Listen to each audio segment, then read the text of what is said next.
Elia miarahaba manokana ny dada malalako Yahova. Elia ihany koa miarahaba manokana ny Yahozoa.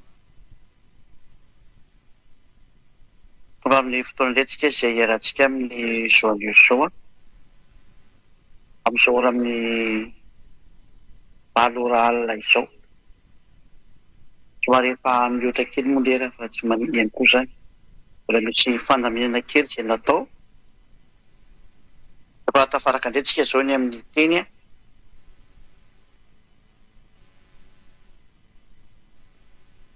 Dia mirary soantsika samy otahiny soa azy hita manaraka. Ary tsy mijanona ny miaino teny Yahozoa. Otahiny soa daholo itsika rehetra rehetra ny amin'izany rehetra izany ary. Voalohany aloha dia aty aminay izao amin'izao ora izao misy zava-maneno be manenoneny be mihitsy aty. Dia somary manamboatramboatra sofina kely izany nareo aloha. Satria tena tapatapa be mihitsy izy. Efa izany ihany moa izany hoe tsy dia andinisana azy fa tena mafy be ilay zava-maneno olona any ambadika any. Dia mety ho henonareo ihany ilay izy fa tsy avy etỳ aminay aloha ilay izy. Ao mitobitoboka be ilay fitaovana izany.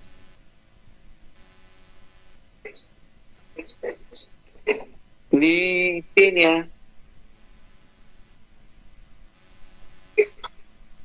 tsy misy sady manoka kely fa zizaka be.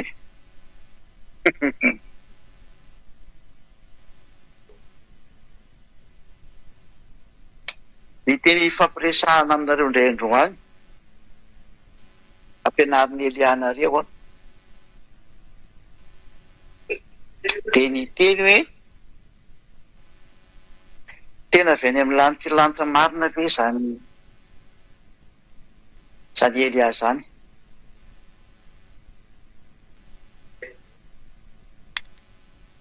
Izay ny hiterevantsika ny amin'izao an'izao anao izay miaino.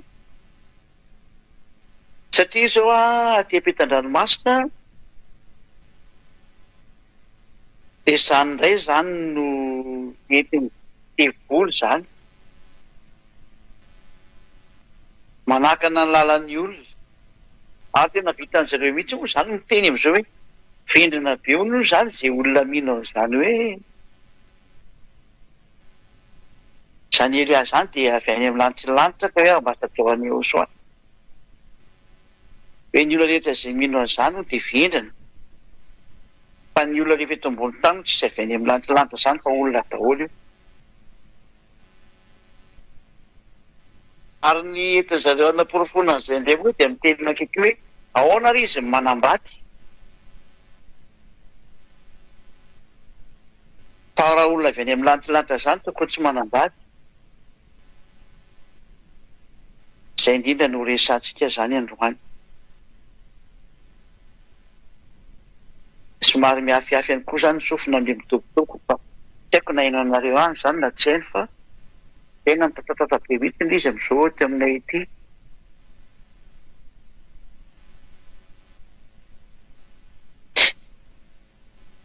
Tsy dia maheno nareo.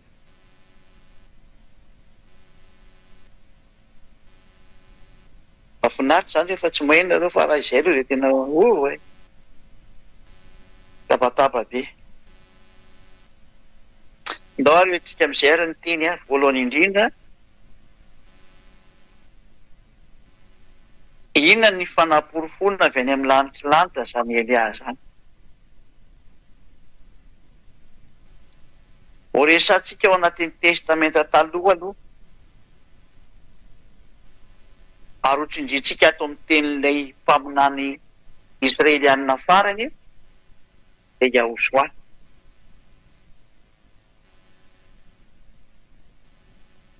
Ny teny alika hatramin'ny testamenta taloha moa izany lany hoe ny teny tany amin'ny tsisy idiran'ny ilay Yahosoapa amin'any farany.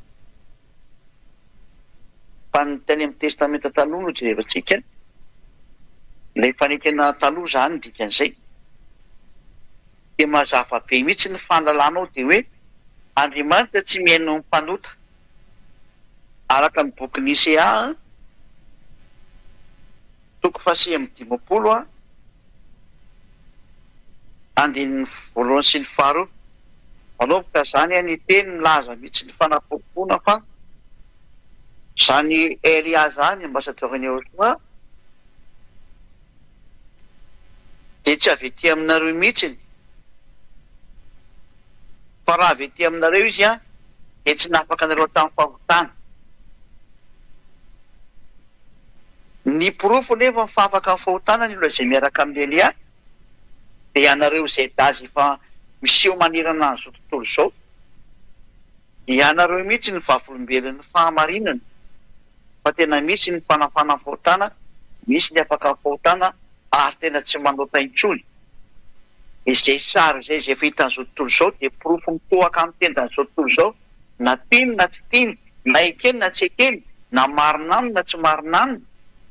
Efa misy tokoa ny tsy manota intsony ary tena tsy manao ratsy intsony ary olona parfait.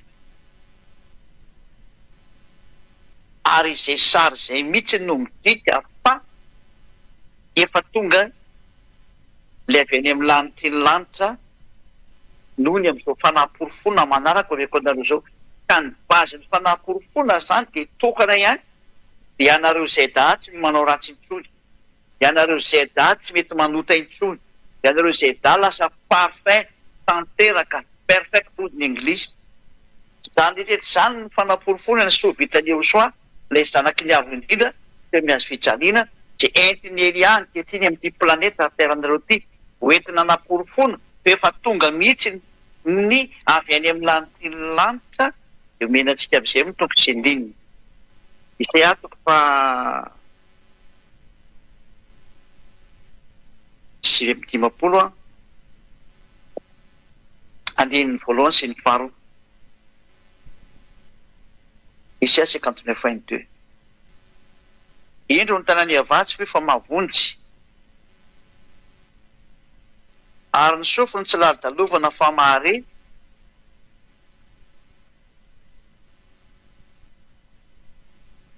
Fa ny heroko aroa no hevitra mampisaraka anareo amin'Andriamanitrareo, ary ny fahotanareo no mampiafina ny taviny anareo ka dia tsy mihaino izy. Io Andriamanitra io zany dia tsy mihaino ny mpanotina. Ka raha ohatra ny izy zany ka tsy mihaino ny mpanota, ataony olona anankiray ahoana no mahafaka olona amin'ny fahotana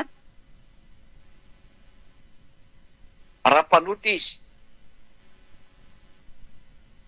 Izany hoe ataony olona izay mpanota ahoana no afaka olona ho lasa tsy mpanota. Ny olona ety an-tany rehetrarehetra ohatra nareo olombelona mantsy dia mpanota daholo.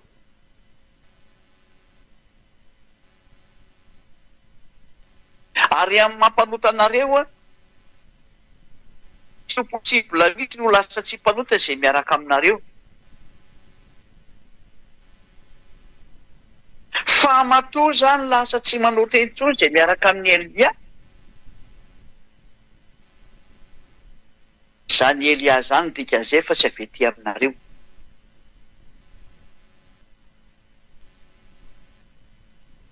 Vakitsika amin'ny bokin'ny Joba 14.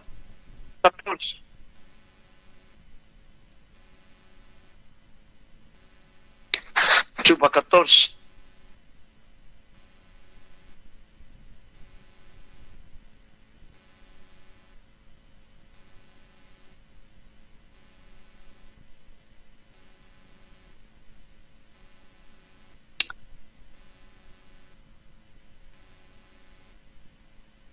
Aiza moa ilay misy an'ilay teny hoe fa tsy tika atao voatily izy.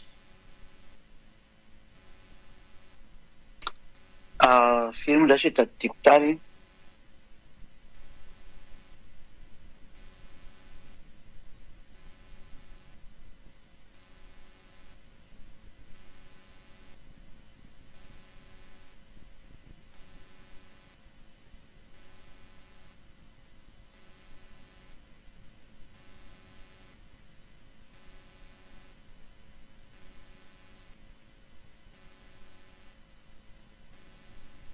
Fa voatsy tadidiko izy hoe aiza izay olona maloto a raha titeraka madio. Tsy haiko tadidinareo iny teny iny mba menana kely hoe izay teny izay.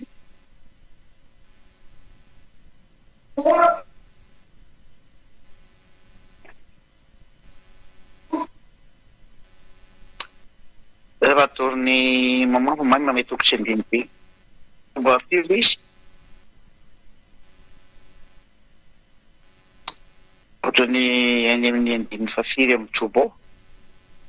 Tadidiko mihitsy izy fa tadidiko lasa 14 ny tadidiko aleka tena kely tadidiko. Mba firy angamba izy sinoa. Aiza akory izay maloto amoaka madio. Izay mihitsy le sary mipetraka anatin'le teny.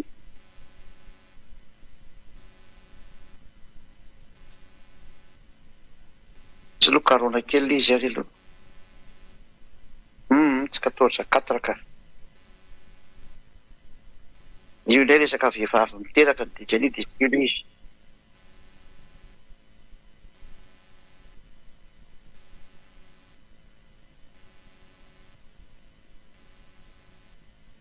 Aiza moa izy hoe aiza akory izy izay madio ateraky ny maloto kavelete.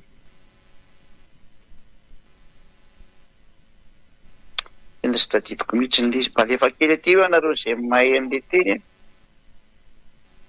Fa tsy tadidiko mihitsy izy ity moa application fa tsy baiboly dia lasa tsy tadidiko mihitsy le hoe aiza moa misy an'izy. Teny izy ka tsy izy indray tika e. Teny ity mihitsy izy kay. Aiza Job 14:4 ihany izy satria izy fahasafaty. Aiza zavatra hafa mihitsy moa kay ny hita. Job 14:4 ihany izy. Aiza ny misy madio ateraky ny tsy madio. Tsy misy na dia iray akory aza.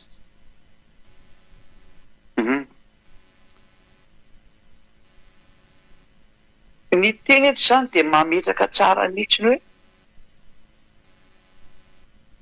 tsy misy olona ho madio izany ka ateraky ny tsy madio. Izany hoe avy any amin'ny olona maloto izany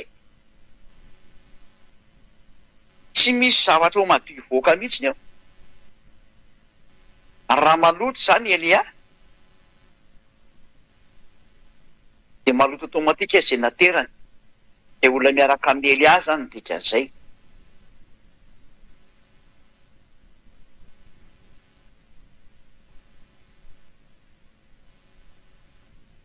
Fa matoa ny olona miaraka amin'ny Elia lasa tsy manota intsony.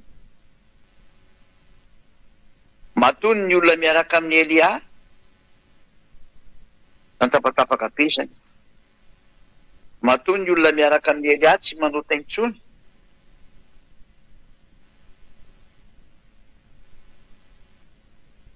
Amboarina kely angamba le plasiny eny aminareo any satria henoko misy misy tapatapaka any aminareo any.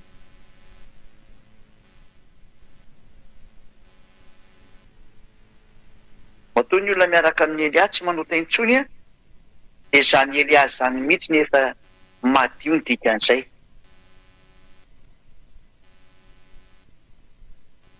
Tsy tapatapaka ve ny aminareo any?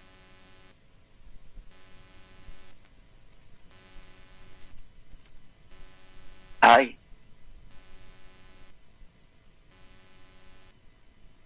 Raha ireo tenenako ireo izany dia milaza mihitsy fa ny olona maloto dia tsisy Andriamanitra miaina. Ary avy any amin'ny olona maloto dia tsy misy zavatra ho madio mihitsy. Ny zavatra misy anefany a.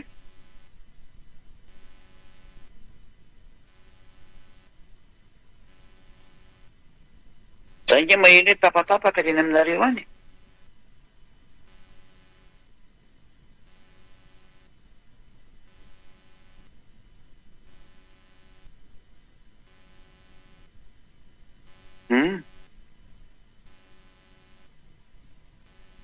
Raha amin'ireo teny anankiroa nameko anareo ireo dia milaza mihitsy tsara fa tsy misy Andriamanitra miaino ny mpanoto. Ka raha tsy miaino ny mpanoto io Andriamanitra io izany a, ahoana moa izany ny afaka an'ilay olona ny fahotana ianareo zeta rehetrarehetra zany mamirana azy tontolo zao izay indrindra no anindiko foana aminareo zeta hoe porofoy fa tena nafany eo soanareo satria miditra makany amin'ny fanoerana amin'ny fomba aotra zany am'izay zao tolombelona zao hoe aiza koa ny aposibla zany ahoany ianao no mahafaka olona ny fahotana aiza koa maveny amin'ny lanitrananitra anao zany ahoany ianao ny manambady tonga hatrany am'izany izay le hoe le Andriamanitra mampanota ny olona teny fa tsy mba ray Andriamanitra tsy mampanota olona ka zay ny vokatry raha Jesosy ka zay ny vokatry raha Jesosy ny Andriamanitra tsy izy natsoina rehetrarehetra dia tsisy fitafinareo ny famarinana Andriamanitra mampanota zany tsy Andriamanitra miaina dia tonga na miteny hoe aza miaino no teny reny olona zay mivavaka amin'ny Andriamanitra tsy izy mpampanota anazy reny reto olona miteny izany masy dia olona tany amin'ny Andriamanitra tsy izy mivavaka dia rehefa tonga indray zao maheno zao fampianarana marina zao dia nazay ny marina teny mino no manaiky azy hoe aiza koa misy amazolanitra zany olona vendra no mino zany eo anekeny fa marina le teny dia tanao tsara amin'izany le fomba fampiasana ampiasainy dia volony sain'ny olona ahodiny amin'ny zava-tsisy dikany zay no mahatonga ny ely mampianatra hoe eno tsara foana ny teny ary ny tena mampime mihitsy dia le teny le Andriamanitra tsy izy dia volo miara-miasa aminazy reny reny no en'olo zareo reny ny fahendrena avy any amin'ireny no arahana nefa izy mahafantatra fa mpanota ary rehefa mpanota dia avy any amin'ny devoly dia Andriamanitra avy any amin'ny devoly miaraka aminazy iny no enony dia ny fahendrena avy any amin'ny devoly ny enony ny fahalalana avy any amin'ny devoly ny enony fa tsy mba ny fahalalana marina no arahana anjarantsika ny mieritreritra ny teniko izany hoe zany ny fahavoazam-be efa ny teny foana hoe aza mihainy teny demony fa rehefa mihainy teny devoly dia mivadika devoly ohatranazy efita ve fa tsy afaka ny fahotana ianao hatramin'izay fa Andriamanitra tsy izy mpampanota miaraka aminao io dia ahoana moa zany ny hevitra le Andriamanitra tsy izy mpampanota no arahanao efa fantatra fa mpanota anao hatramin'izay dikan'izany tsisy Andriamanitra niaraka taminao dia ahoana moa le Andriamanitra tsy marina ny arahanao indray no mbola enona indray ny apahana teny avy any aminazy zany le te hoe ny aza mba nisaromany devoly ihany fa zao sarona ny amints'izy itenenako sy nanarako antsika rehetra hoe mba mitany ho an'izay resy lahatra rehetra satria maneran-tany moa ny teny dia tsy misy fahalefako foana ny teny manerana azy tontolo zao fa mazava io teny io ny vavolombelon'ny fahamarinana zany Eliazana dia tsy ampiseho ny herinay sy ny fahefanay zay dia ny olona hitanareo tsy manao teny intsony tsy olona ray na olona roa kory no miteny azany na folo na zato amanarivony no miara manao fanambarana azy vavolombelona amin'ny teny fa tena tsy manao teny intsony ary tsy manao ratsy intsony ataonao ahoana ny amaly an'izany ary tsy hoe koa ny olona manaraka anany anatin'ny lavatranoko re olona reo ka hoe fahanako hohanina sakafo izy dia mody manaiky ny teny samy manana ny tranony samy manana ny ataony samy manana ny asany fa samy mitazona ny famaseny ary tena tsy manao ratsy mihitsy ho vavolombelony ahosoafiny famezam-boninahitra ny dadamala iava reo ny vahoaka an'Andriamanitra manamarina zany fanaporofoana voalohany fa matoa misy ny fanafana fahotana dia ny haino Andriamanitra ny dikan'izay ka rehefa mihaino Andriamanitra dia afaka ny fahotana le olona zay nenony ary tsy me manao ratsy intsony mazava ho azy fa le olona nenony voalohany dia zay mitondra ny teniny io ary matoa mihaino anazy Andriamanitra dia tsy mpanota intsony io ary raha tsy mpanota intsony io io olona io tsy avety atany amina avety aminareo zany avy any amin'ny lanitra ny lanitra io satria ny lalàna mihitsy no teny fa Andriamanitra tsy mihaino ny mpanota ianareo rehetra zay natera-behivavy ety nefa maloto daholo toy hoe ngainao sy natera-behivavy iena teraka ny vehivavy fa hafa mihitsy ny fandehan'ny Eliazany Eliazany efa nitantanana efa nitantanana izy ary nalovana hatrany am-bola kely izy ary nitehirizina foana izy mandra-pahatonga ny andro teny iarahany amin'ny dada Iavasy Joshua navela ny aina tahaka ny olombelona rehetra rehetra izy fa voafidy izy ary voalary mandrapatonga ny fotoana zay etsoina azy amin'izay. Zany ny atao Elia zany. Ary rehefa tonga amin'izay ny fotoana ny etsoina azy andovy amin'izay taovy ny asanao. Io izy mitsangana ary zay niaraka taminy dia tsy nanao ratsy intsony, tsy manao teny intsony. Porofo zany fa efa madio io olona io, dikan'izay matoa navita nanafaka olona madio. Satria ny lalàna dia miteny hoe aiza korony izay olona maloto ka hiteraka madio. Na hoe aiza koa izay hoe madio ateraka ny tsy madio. Izany teny izany dia manam-porofo zany fa matoa afaka ny fahotana ny olona izay miaraka amin'ny Elia ambasadiovany Joshua. Elia mihitsy ny madio voalohany indrindra. Fa raha tsy madio zany Elia zany dia tsy afaka ny fahotana ny olona ary tsy ho lasa tsy ho tonga tsy mpanota ny olona. Ary mbola mpanota foana ny olona raha toa ka tsy madio zany Elia zany. Fa matoa ny olona efa tsy manota intsony, Elia mihitsy ny madio midika an'izay. Izay ny fanaporofona voalohany amin'ny testamenta taloha. Hoe matoa afaka ny fahotana ny olona ankehitriny, madio ilay olona. Miaino anazy io Andriamanitra io. Satria ny lalàna dia hoe Andriamanitra tsy mihaino ny mpanota. Matoa nefa ilay olona zany afaka ny fahotana, mihaino anazy Andriamanitra ny dikan'izay. Mihaino an'ilay rany izy ny dikan'izay. Ary matoa mihaino anazy io Andriamanitra io amin'izao fanafana fahotana matanjaka dia matanjaka amin'ity planeta Terre nareo olombelona ity. Tonga eto ilay tsy mahay manota intsony dikan'izay, ilay ny rany dada Iavalala, Eliano anarany. Naniraka anazy Iavano anarany. Reo toko sy ndiny hitanareo reo, adianinareo reo, ny fanaporofona.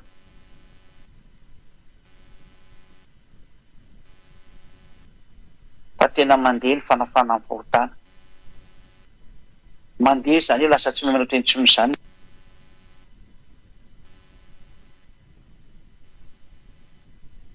Midika zany fa tonga eto aminareo ilay henon'Andriamanitra teny. Midika zany fa tonga eto aminareo ilay tsy mahay manota intsony. Tonga eto aminareo ilay efa madio. Fa tena mipetraka ara.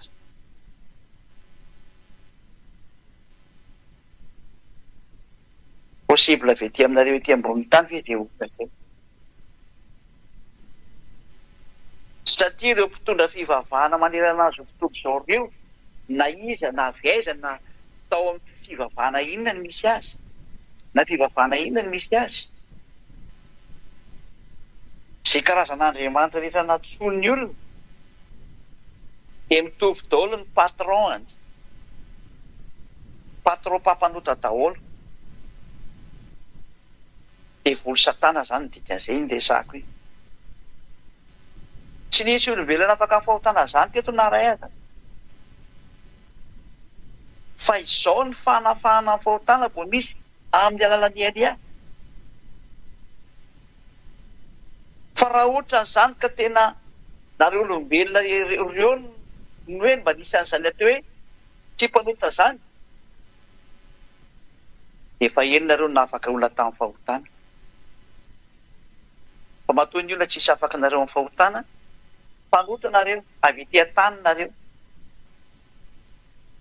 Ka raha izany Elia zany koa avy ety an-tany ohatra nareo,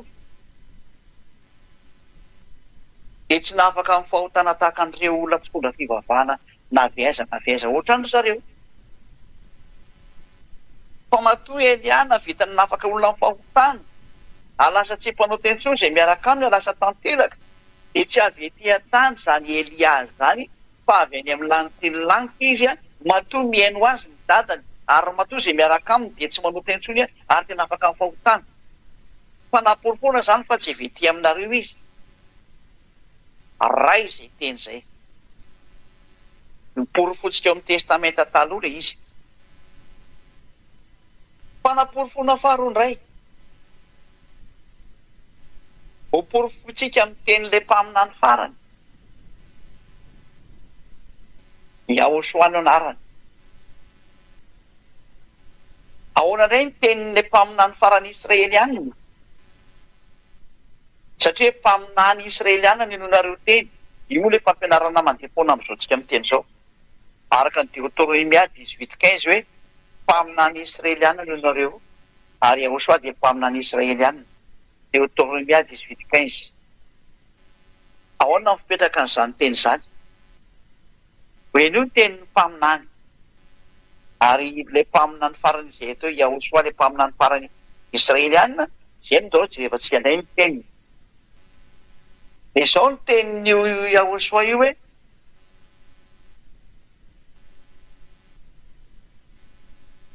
aza manota intsony. Ny tanjona izany dia ho lasa tsy mpanota ny olona. Fa raha mbola mpanota ny olona dia tsy izy izay, tsy miaraka aminy izay. Araka ny boky arikatra amin'ny Matthieu, tsy Matthieu moa fa Jauna ilay izy. Jauna 8:11. Araka nefa haitsika sy fahafantatsika. Ary hoy izy, tsy misy tompo. Dia hoy Yahosoa taminy, izaho koa tsy manameloka anao mandehana, ary amin'izao tsisy izao dia aza manota intsony. Araka ny Jauna 5:20. Hoe aza manota intsony ianao. Izay zany tenin'io Yahosoa io. Tsy n'existe teto amin'ity planeta Terre ity mihitsy io a, taoriana na tsy naterotry ny any Yahosoa sy ny apôstôly. Rava izany teny izany. Tsy n'existe intsony izany. Tsy nisy olombelona nahavita natateraka an'io teny io, na iray aza. Afa-tsy Eliary ihany. Eliary ihany nahavita natateraka an'io teny io aza manota intsony. Fanamporofona faharoa. Fa tsy avy ety an-tany avy ety aminareo ity izany Elia izany fa avy any amin'ny lantilanty izy. Aty nahavita natateraka an'io teny izy hoe aza manota intsony. Ny olombelona rehetra izay ety an-tany nateraka ny vehivavy tahaka anareo ety an-tany, dia mitovy lenta sy kilasy anareo, tsisy afaka amin'ny fahotana anareo aza. Elia kosany dia niaraka taminy afaka amin'ny fahotana. Izy anao koa nke izany nateraky ny vehivavy nefa ny maloto e. Ny resahana eto nateraky ny vehivavy dia tsy nafaka tamin'ny fahotana. Tsy afaka tamin'ny fahotana izy. Fa Elia tena afaka tamin'ny fahotana sady nafaka tamin'ny fahotana, satria tsy avy ety aminareo izy fa avy any amin'ny Yahosoa, avy any amin'ny lantilanty izy. Ahoana ny fanaporofona aminareo ataon'ny Elia fa avy any amin'ny lantilanty izy. Izao no nalàna navoaka an'io Yahosoa mpaminany farany. Azo romenany alika izay masina. Vakitrika indray izay teny izay araka hatreho any amin'ny boky Matthieu 7.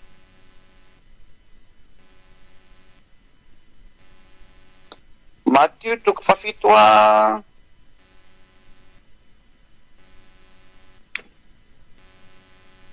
aiza misy andininy faheniny. Matthieu 7:6.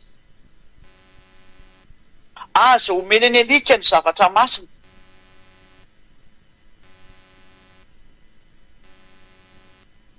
Ary aza tsy mpeo nolona ny kisoa ny vato soanareo. Fandrahoana hitsaka an'izany izy ka hifototra dia miraviranareo. Ny lalàna nameny Yahosoa dia hoe azo omena ny alika ny zavatra masina. Matthieu 7:6. Matthieu 7:7. Izany hoe ny teny eto dia milaza mihitsy fa aza omena ny alika zavatra masina. Tsy fampitoviana olona amin'ny alika akory izany fa tenin'Andriamanitra no miteny an'izany. Ka raha misy tezitra amin'izany dia ndana tezitra amin'io Andriamanitra ny Abrahama io. Misy tokony izy no miteny io. Izy anefa ilay oharina amin'ilazay ny tenin'Andriamanitra io alika. Reto alika reto no tenin'Andriamanitra dia reto mpanota ny velany mpijangajanga sy mpanao ratsy ireo. Tsy azo omena an'ireo mihitsy ny fahamasinana zavatra masina avy any amin'ny lantilanty. kanefa n'ilay fahamasinana mihitsiny a izao entina izao satria matoa afaka ny fahotana ny olona lasa masina izy nazo zavatra masina izy ary ny fahazahony an'ilay zavatra masina mihitsiny dia ny fanay masina ny raisiny mihitsiny a io masary mpiaran'io Andriamanitra io hoe azo omeny alika ny zavatra masina. Izany hoe ny olona mpanotany ivelany dia tsy mahazo ny zavatra masina, fa ny olona mahazo ny zavatra masina dia tsy maintsy avy any amin'ny lanitra ny lanitra ihany vao mahazo an'io izy.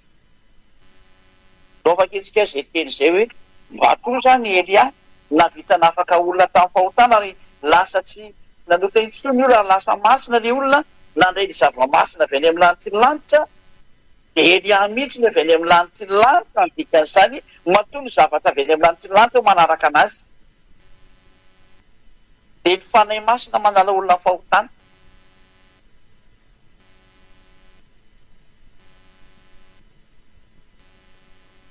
Apokalipsy toko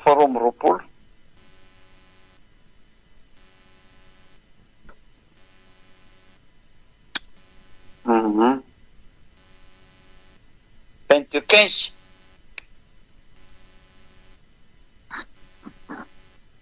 Apokalipsy 22:15. Fa nivelona ny alika sy ny mpanao ratsy sy ny mpijangajanga sy ny mpamono olona sy ny mpanompo sampy ary izay rehetra ty lainga sady mpandainga. Même klasy mihitsy ireo any ivelany daholo ny mpanao ratsy rehetrarehetra.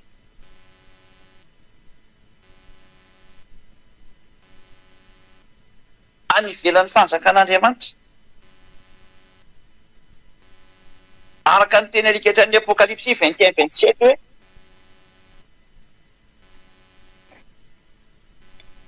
Apokalipsy 21-27 ary tsy mba hiditra mihitsy izay tsy masina na izay mpanao vetaveta na izay mandainga fa izay voatsohatra ao anatin'ny bokin'ny fiainana izay ny zanak'ondry ihany. Fomba azo miditra amin'ny lanitra ny lanitra zany ny mpanao ratsy rehetra anatin'izany ny alika. Ary ilay alika dia tenen'ny dada Iava hoe any ivelany ny alika. Tany ny alika zany dia zavatra any ivelany tsy mahazo miditra amin'ny fanjakan'Andriamanitra. Reny zavatra avy any ivelan'ny fanjakan'Andriamanitra reny ny Andriamanitra azo omena ny zavatra masina. Ten'Andriamanitra miteny izany fa tsy za va iovako io tsara io fa meko anao idolo le teny io. Andriamanitra Abrahama no namoaka an'io.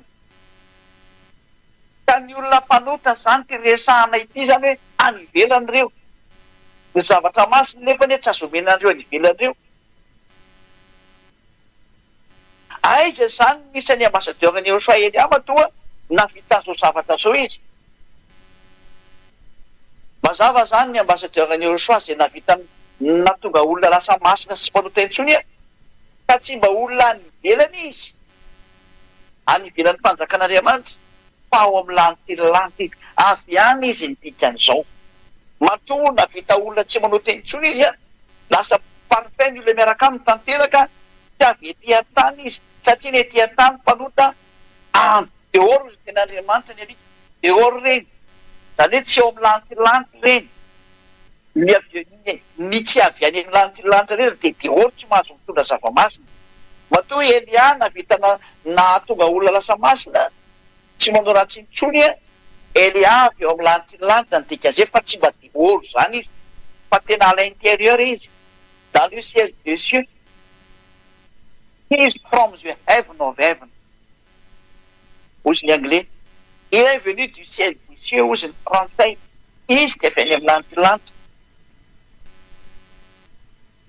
Satria ilay fanjakantsika dia any amin'ny lanitra fa tsy etỳ antany. Ka raha hoe any ivelan'ny alika, any ivelan'ny fanjakan'Andriamanitra ny dikan'izay.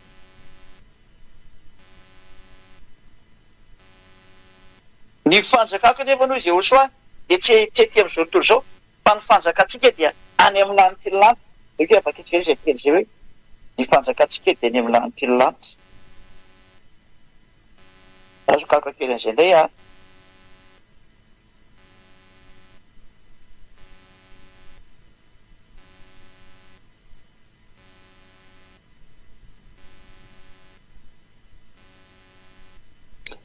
Hitantsika izy Filipianina 3:20. Filipianina 3:20. Fa ny fanjakantsika dia any an-danitra. Io zany eo any amin'ny lanitra lanitra. Ary ihany koa no endrika antsika mpamonjy dia ho soatombo. Mazava be zany fa le hoe any ivelany dia any ivelan'ny lanitra lanitra ny dikan'izay. Ianareo avy ety an-tany ireo zany resahany zany hoe ilay lazaina fe any ivelany alika zany dia olona ny ivelan'ny fanjakan'Andriamanitra tsy any amin'ny lanitra lanitra izy. Izay tsy avy any amin'ny lanitra lanitra rehetra zany resahana zany. Nareo olombelona kely ety an-tany zany tenenina amin'izany resaka zany. Zany mahatonga nareo tsy afaka fahotana olona io. Tsy afaka fahotana amin'ny olona mihitsy nareo satria nareo avy ety an-tany. Filipianina 3:20. Ianareo izay avy ety an-tany dia tsy afaka olona fahotana zany no oviana. Ary zany mahatonga nareo tsy navita nafaka olona fahotana. Satria nareo any ivelany lanitra lanitra nareo. Fa rehefa tonga amin'izay ny avy any amin'ny lanitra lanitra, nanaraka anazy ny zavatra avy any amin'ny lanitra lanitra mahafaka fahotana dia ny fanahy masina izay resana aminareo. Dia io ny olona fa tsy mahay manao ratsy intsony tokoa. Ary tena tsy navita nanao ratsy intsony. Ary sambatra izay tafaraka amin'ny Eliazo fa tena tsy mahay manao ratsy intsony izy. Izao teny izao ny fanaporofona. Fa i Eliazo zany dia ao amin'ny lanitra lanitra izy, ary tany amin'ny lanitra lanitra izy. Satria ny ao amin'ny lanitra lanitra no manana ny zava-masina. Ary izay avy ao amin'ny lanitra lanitra no manana ny zava-masina. Ary ny zava-masina miaraka amin'izany Eliazo zany avy any amin'ny lanitra lanitra dia ny fanahy masina izay natonga an'ireo tsy manota intsony. Ary rehefa tsy manota intsony ny olona, tanteraka mihitsy ilay teny hoe any amin'ny lanitra lanitra ny olona anankiray. Tafapetraka any amin'ny lanitra lanitra koa iny zany. Araka ny tenin'Andriamanitra hitantsika hoe fa ny fanjakatsisy dia ny amin'ny lanitra lanitra. Mazava zany fa Elia matoa afaka olona fahotana dia tsy avy ety an-tany fa avy any amin'ny lanitra lanitra. Mazava be io teny io. Dia tsy mba avy ety an-tany avy ety aminareo. Fa raha zany dia tsy mahazo mitondra an'izao fanafana fahotana zao koa izy. Tahaka anareo hatramin'izay tsisy nafaka tamin'ny fahotana. Fa raha voalaza ny apôstôly maty dia tsisy intsony ny fanafana fahotana. Zava-doza no nataonareo olombelona. Novainareo ny anarana marina. Zavatra hafa no tomponareo. Andriamanitra tsy izy daholo no tomponareo. Mpiara-mamindra amin'ny devoly no tomponareo. Io ny zava-doza nahazo anareo io. Noho izany fanaporofona mazava be izay tena izay matoa afaka amin'ny fahotana zany ny olona miaraka amin'ny Elia. Dia tsy olombelona tahaka anareo izy dikan'izany fa avy any amin'ny lanitra lanitra. Satria ny avy any amin'ny lanitra lanitra ihany no mahazo ny zava-tsoa avy amin'ny lanitra lanitra. Satria hoe azo omeny any alika izay zavatra masina. Ka ny zavatra mahafaka amin'ny fahotana zany, zavatra avy any amin'ny lanitra lanitra zany dia ny fanahy masina. Tsy azo ny olona ety an-tany zany. Hoe hoentin'ny olona ety an-tany zany fanahy masina zany. Aiza koa ny ampitombona zany. Fanahy masina be avy any amin'ny lanitra lanitra dia ny olombelona kely iny dia hitondra azy. Aiza ny apety an'izany aminao? Ianao manoto dia ny zavatra hoentinao masina be iny dia aiza ny apety an'izany? Ny fanahy masina ngeika zava-boary afaka miresaka sy miteny. Ary ireo mihitsy manao ny fanafana amin'ny fahotana io no nibaiko ny eo asoany azy. Amin'izy mitary-dalana ho amin'ny marina. Dia izay no mahatonga ny olona tsy manota intsony. Ary zany fanahy masina zany dia avy any amin'ny lanitra lanitra zany. Rela hoe azo omeny ny alika zavatra masina. Izay miaraka amin'ny fanahy masina io zany zavatra avy any daholo vao mahazo mety io. Dia izay no mahatonga ny Elia hoe avy any Elia matoa miaraka amin'ny fanahy masina izay mandala amin'ny fahotana. Ary izay no fanaporofona fa avy any mihitsy ny Elia satria io fanahy masina io no mahatonga ny olona tsy manota intsony. Ary io fanahy masina io no mahatonga ny olona tsy mahay manao ratsy intsony lasa parfait.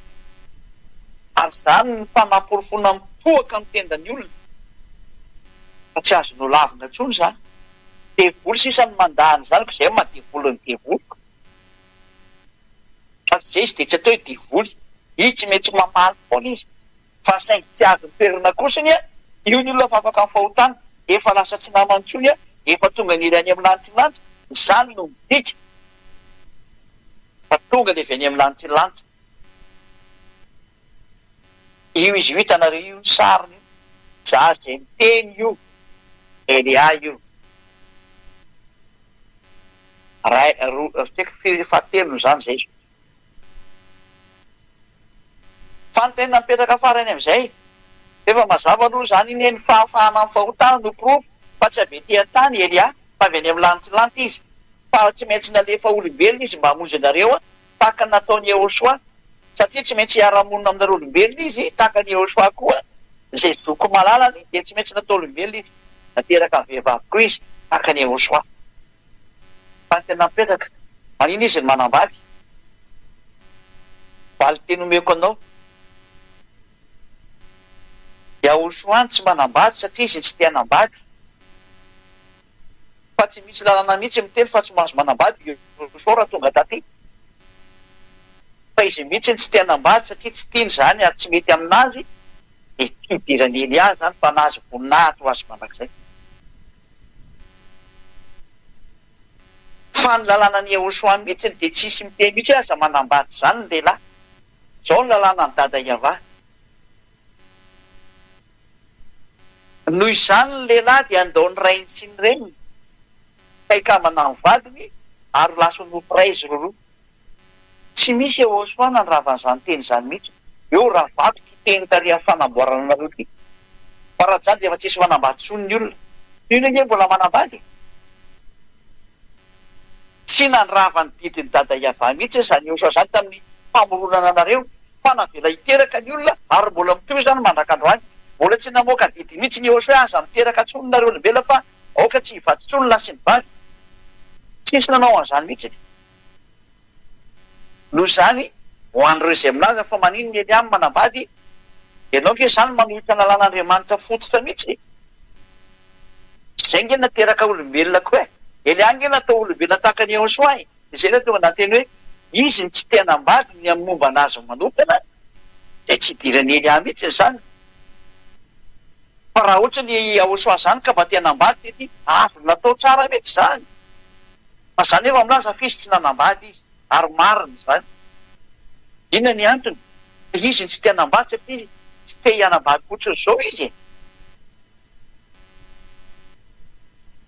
zay ny tiany zay ny mety aminazy fa tsy afaka hiditra amin'ny momba ny Yehosoa manokana mihitsy fa raha ny lalàna ny Yehosoa dia tsy nanova ny teny ny dadany mihitsy izy Iavano anarana dada Iavano ny teny hoe manambadinareo mba hiteraka nareo afaka manambady mihitsy ny olona fa napetraka Yehosoa kosany hoe aoka ny lehilahy ray ho vady ny vehivavy ray ary aoka ny vehivavy ray ho vady ny lehilahy anankiray valy teny omeko an'ilay fivavahana izay milaza fa hoe tsy mahita ao anatin'ny baibolony izy fa hoe lehilahy ray dia manambady vehivavy ray ary ny vehivavy ray manambady lehilahy ray satria mandeha be anatin'ny internet any zany teny zany da tsy anona le fivavahana fa mahafantatra an'izany ho an'reto manambady bidibe reto dia meko anao ny tenin'Andriamanitra ho an'ireo rehetrarehetra izay miteny an'izany fa ao anatin'ny tenin'Andriamanitra mihitsy zany adoke dia efa tsy te izay teny izay satria parantesy kely menanareo zany ary hatramin'ny bokyny Kolosiana angamba izindra sy diso lokarona kely indray lokarona kely indray aloha zasy kely aloha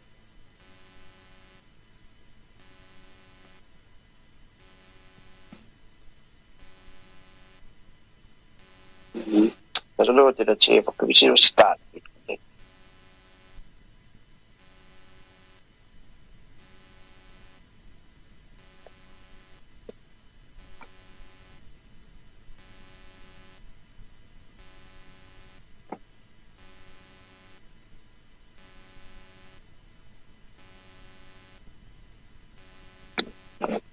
Richard ka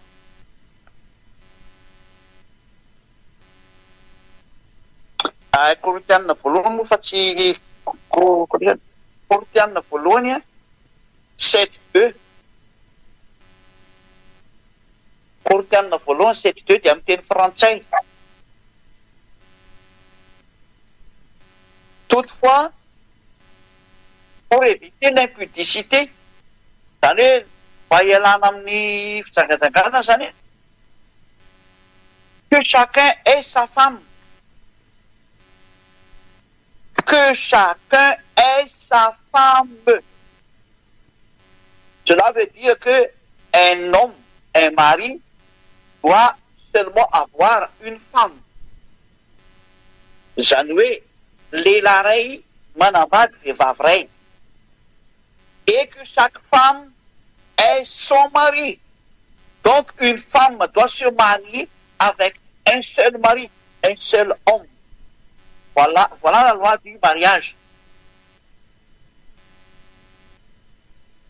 Ka valy teny omeny anareo rehetra izay aminazy hoe aiza misy milaza ao anatin'ny soratra masina fa hoe lehilahy anankiray dia manambady vehivavy ray fa tsy maintsy manambady vehivavy lehibe ny lehilahy.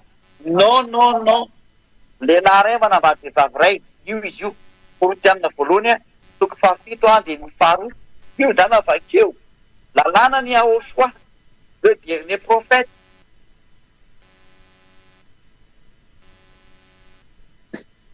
Miverina any amin'ny voalohany. Lahy sy vavy nanamboarana anazy e lehilahy ray ho an'ny vehivavy ray. Zay nanamboarana anareo araka ny boky Juda. Eo amin'izay zay ny lalàna ny Yahoshua. Fa tsy misy Yahoshua amin'ny teny mihitsy hoe aza manambady nareo. Hoe aza manambady tsy hisy an'izany aty amin'ny Yahoshua. Zava-doza ary zany satria mandrara lalàna fototra nataon'ny dada Maria iavana izy zany. Ka Eliany dia nisafidy ny hanambady. Tsy misy mpandikan-dalàna mihitsy zany na ny kely azy. Fa ataovy ray fotsiny ny vadinao. Ka ny vadiko dia anankiray. Dia mety be mihitsy zany.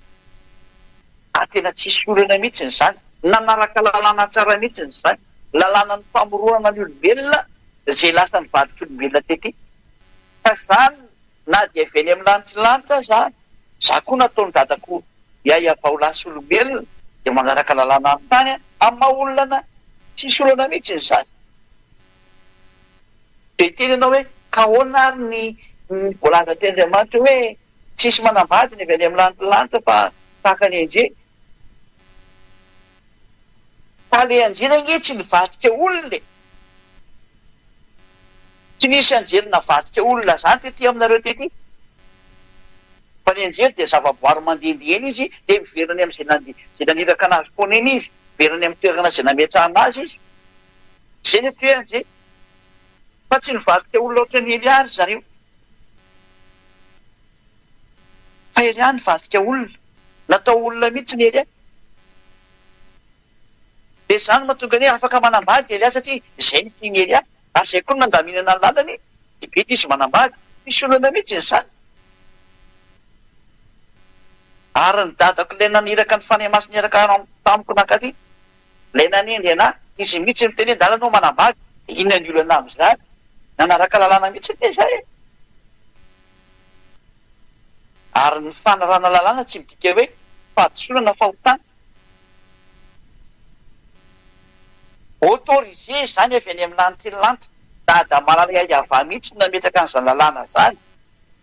Fa napetra fotsiny hoe lehilahy ray manambady vehivavy ray. Ary vehivavy ray manambady lehilahy ray. Zay ny lalàna amin'ny fanambadiana. Rehefa manaraka an'izay ianao dia tsisy fahadisoana. Ka izay ny valy teny menalilo hoe Elia akory dia toy anjely maso dia tsy hita maso izy. Fa mandehandehany izy. Ka ireo ilay teneny Yahoshua hoe fa amin'ny fitsangana amin'ny maty dia tsisy tsony manambady na voka-pakarona. Fa tahaka ny anjely any amin'ny lanitry ny lanitra izy. Ka ilay anjely any amin'ny lanitry ny lanitra tsy mipetraka ety an-tany navadika olombelona. Fa zareo dia anjely. Tsy olona izy fa anjely. Ka raha ataontsika hoe tsy mbola nivadika olona dia tsy mahazo manambady. Raha Elia zany tsy mbola nivadika olombelona ohatran'izao hitanareo zao hoe mihinam-bary miaraka ohatran'ny miara-mandeha amin'ireo ambony tomobily hita maso miresaka azo resitahana. Raha ohatran'izay ny Elia ka tsy mbola misy ohatran'ny olombelona tahaka an'izao nateraky ny vehivavy dia izay natao hoe tsy mahazo manambady izy. Tsy mahazo manambady satria tsy mbola nivadika olona. Fa lasa klasy mitovy amin'ireo anjely ireo. Dia ny anjely tsy mahazo manambady.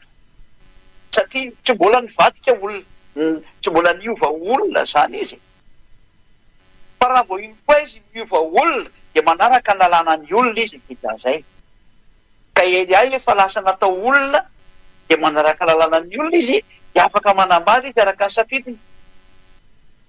Ka ny nandefa nanambady dia ny dadako dia iava ary ny zoko eto hoe Iahosoa no teny hoe dala no manambady fa izay ny mety aminao dia nanambady Elia ary tsisy lalàna manohitra an'izany.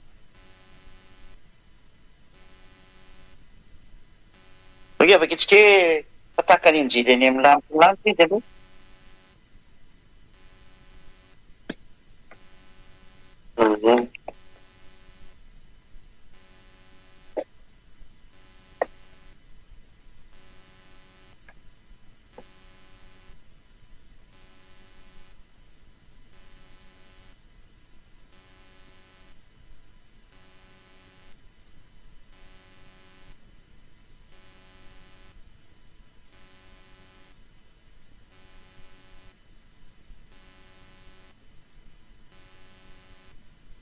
Resarekako kely izay dia maneho Matthieu any nefa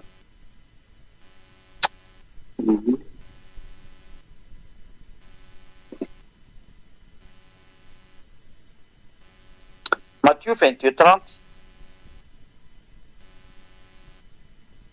Matthieu 22:30.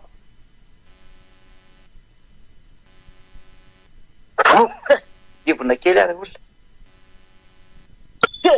Vai. Misy gripa be mihitsy manafipaky etỳ amin'ny faritra be aminay aty zao. Zay mahatonga dia mihevonevona be mihitsy. Miaratsiny amin'ilay tsy tia mihevona ko ino mikoseny maha-olona ny olona tsy maintsy mihevona ary tena anao teo. Matthieu 22:30. Fa amin'ny fitsanganany maty dia tsy mba misy afakavady na voka-piakarana fa ho tahaka ny anjely any amin'ny lanitra lanitra izy. Anjely an-danitra zany. Fa ny anjely izay tsy nivadika olona, mbola tsy niova ho olona, reny tsy manambady reny. Zany hoe raha mbola any amin'ny lanitra lanitra ianao zany ka tsy nivadika olombelon'ny rano anankiety dia tsy mahazo mivadika olona tokoa ianao zany. Satria tsy mbola navadika olona dia tsy mahazo manambady. Fa izay efa nirana ka novaina ho olona ety aminareo ety mahazo manambady mihitsy. Fa lalàna zany afaka manambady izy. Zay no tonga namteny hoe raha Iahosoa ange nanambady tsisy lalàna manohitra an'izany fa izy tsy tenao an'izany ary izy tsy natao izy zany tsy vonany andeha amin'izany satria tsy mety aminazy izy. Ka izay moa zany no momba anazy tsy hidirako mihitsy zany fa amampamorona anazy izay tiany io. Fa raha ohatra izy nakavady tsy olana aminazy koa zany, tsy manohitra lalàna izy. Fa Elia natao olona, efa lasa olona Elia, nateraka olona izy, miaina ohatra ny olona izy. Tonga manambady izy ny dikan'izay. Rehefa afaka manambady izy, inona ny olana aminao amin'izay? Eto ana teny, lalàna izy ake miteny fa tsy mahazo manambady Elia. Lalàna izy atao fanjakana masina atao amin'ny Iahosoa. Tsy misy an'izany ato. Afaka manambady tsara mihitsy izy. Ary tena mahazo mihitsy izy fa tsisy lalàna manohitra an'izany. Ka izay zany nivaly teny amin'ilay ianao miteny hoe ahoana moa anao manambady? Raha avy any amin'ny lanitra lanitra ianao ko ianao manambady. Tsisy lalàna manohitra an'izany mihitsy eo amin'ny Iahosoa fa mety be ary zany. Satria ny lalàna ny dada Iavady hoe manambady ny lehilahy misaraka amin'ny ray aman-dreny dia manambady izy. Lalàna tsy maintsy atao zany raha lehilahy ianao. Ka zany tsy vehivavy fa lehilahy dia manaraka an'izay zany dikan'izany. Fa raha zany lasa sarim-bavy ka tsy mety zany. Zato sarim-bavy fa tena lehilahy mihitsy ny dia manambady pirofo fa lehilahy dikan'izay. Ary narako lalànan'ny zoko malalako Iahosoa dia ny lalàna narako dia hoe manambady ray ihany za ka vehivavy ray mivadiko. Manaraka lalàna mihitsy ny ary tsisy lalàna manohitra an'izany mihitsy eo na andray aza. Tsy misy hoe rehefa miaraka amin'ny Iahosoa nareo na avy any amin'ny lantilanitra reo dia aza manambady fa tsy mahazo manambady. Tsy misy an'izany ao. Tsy miexiste ao mihitsy zany na ny kely ara. fa mateonao tsy manambady a safidinao zay ary safidinao samy manana safidiny ka ny azy safidiko midadako miteny zanynao manambady fa zay ny mety aminao de nanambady zany ary tsy misy rahana manohitra an'izany ary mety be zany tsy mahita zavatra manahirana am'izany ka izay le valy teny ho a averiko tsara ho anareo le miteny hoe raha avy any amin'ny lanitrilantitra noko mihena manambady ko lalana zany lalàna mihitsy ny ara ty no arahako fa vehivavy ray fotsiny tsy maintsy vady de manaraka ny je fa azo atao tsara manambady ary tena fanapolofona ny teny dadamara iavà zany fa rehefa anao misafidy hoe tsy anambady a ka safidinao ndray tsisy manohitra an'izany safidy io manambady anao safidinao zay tsy manambady anao safidinao zay fa mahazo manambady anao fa kosa raha ihany ny vadinao fa lalàna zany fa ao amin'eo soa tsy misy hoe voarary anao manambady tsisy an'izany fa raha safidinao le izy a zay fa raha miova indray ny safidinao a za nambady siolana zany safidinao zay io a tsisy mabedy anao an'izany mihitsy manambady anao tsy bedy manambady anao tsy bedy fa safidinao zay ka lalàna zao arahana zao fa ny devolo mitady andika lalàna mamorona lalàna tsy fantatra indray le devolo ay zay misy lalàna tamin'io so tsy mahazo manambady ny lehilahy avy any amin'ny devolo iny zany sary zany de mandrarany tsy manambady hoe vakitsika indray zay teny zay le vakitsika farany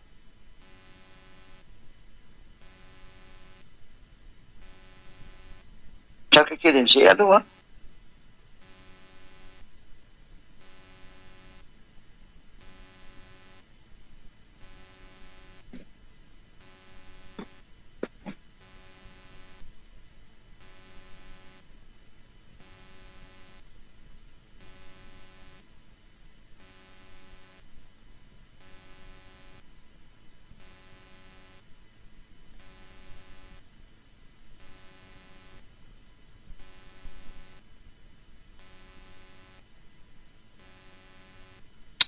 somary mbola veriko kely mihitsy ny timoty voalohany a toko faefatra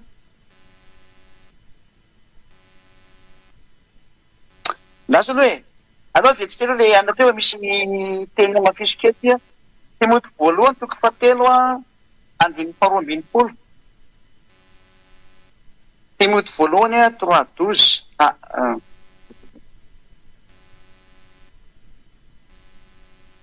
timoty voalohany 4:3 zafady indrindra timoty voalohany 4:3 timoty voalohany 4:3 zay mandrara tsy anambady anao mavaketsy misy andininy voalohany sy ny faharoa e fa ny fanahy milaza marina timoty voalohany toko faefatra andiny voalohany ka hatramin'ny fahatelo fa ny fanahy milaza marina fa amin'ny andro fivoriana dia miemotra amin'ny finoana ny sasany manaiky fanahy mamitaka tsy fampianarany demonia amin'ny fiatsaram-belatsy ny filaza lainga ka voapetaky ny vy mamay ny fietretany sa misy olona mampianatra zava-doza zany ty olona fanahy mamitaka ny eo anatiny eo zany inona taon'ity fanahy mamitaka ty zay mandrara tsy anambady fa ny olona miteny an'izany ianao tsy tokony manambady a fanahy mamitaka ny eo anatiny eo zay olona miteny an'izay fanahy devolony ao anatin'izay olona zay de mandrara ny ilay hoe ahoana ianao manambady ikazay manko hoe ianao tsy mahazo manambady de zay olona zay zany zay miteny an'izany a fanahy mamitaka ny eo anatiny eo satria mandrara ny programa mandada iavà amin'ny olona namboary ka rehefa nisy olona ny programme ny dada iavà ho tonga olombelo ary lasa lehilahy de mahazo manambady izy fa ny mandrara ny lehilahy anankiray tianambady de olona fanahy mamitaka ny eo anatin'izay olona mandrara zay ka mietreta zany zay manao zay hevitra zay rehetrarehetra fa vao mety tena mahadivolobe anao zany mahazo manambady tsara zany Elia zany lalàna mihitsy zany ary manaraka an'izany tsara mihitsy fa kosany a manambady tokana lalàna zay. Dia zay ny namaranako ny teniko antsika rehetra koa miraha soana rehetrarehetra eto amin'ity planeta terranareo ity, aza manaiky fampianarana demoniko sy oletiny demoni fa manaraha ny Eliany zay. Mazava aminareo zava-drehetra zao alefa ny devoly taona ny hevitra rehetra zao dia mandeha ho azy koa ty mivavaka. Izy aminazy fa raha avy any amin'ny lantilanty Elia dia tsy afaka manambady izy rehefa ety. Eliany nge fa lasa olombelona fa raha tsy mivadika olombelona kosa ny Elia dia tsy mety zay hevitra zay. Fa raha vao lasa olombelona izy dia tsy maintsy manaraka ny lalàna ny maha olona anazy izy. Fa lalàna zany raha avy any amin'ny dada malala iavany lalàna amin'ny maha olona ny olona dia tsy maintsy arahana zay.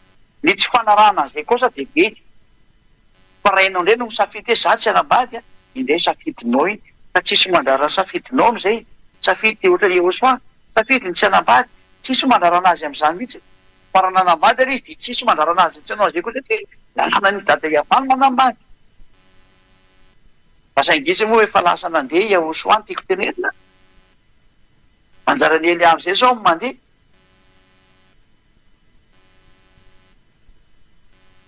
Izy zany mbola tsy vonona ny hanambady fa maty moa Jehosoa. Ka izy tsy tao anatin'ny programme hanambady fa Elia zao fa efa eto aminareo izy programme hanambady tsy misy fahadisoana mihitsy zany na kely azy ao amin'ny Jehosoa. Ary mety be ary zany. Vao miara zany tsara. Misy namana makivaky amin'ity fiainana ity mila namana ity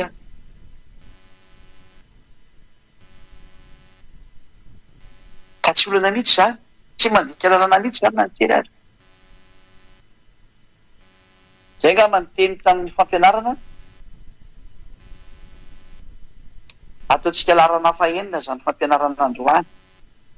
Larana fadimy ty dia ty atao larana fahenina ty ilainy ty fampianarana lefanareo androany ty ilainy zao tontolo zao. Satria efa manomboka mamaly zay le ty ampitan-dranomasina. Efa voadona amin'ilay fampianarana marina zareo dia efa manomboka miteny zavatra tsy fiteny amin'izay. Fa ny eo ny resy lahatra, ny tsy resy lahatra, dia hitantsika ihany toy ny fa Elia tsy maintsy mikaroka na dia iray fotsiny ihany hoa efa mahafaly any dadako iavà zay.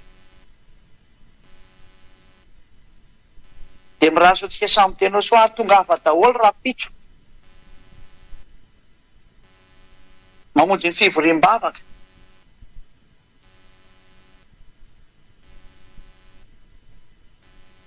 Aza misy mitaraikiraiky any an-trano antsony fa tonga daholo manome voninahitra ny dada iavaka eo soa mamonjy ny fivoriam-bavaka amin'izay any amin'ny fiangonan'ny Jehosoa zay misy any Elia ambassadeur-ny Jehosoa.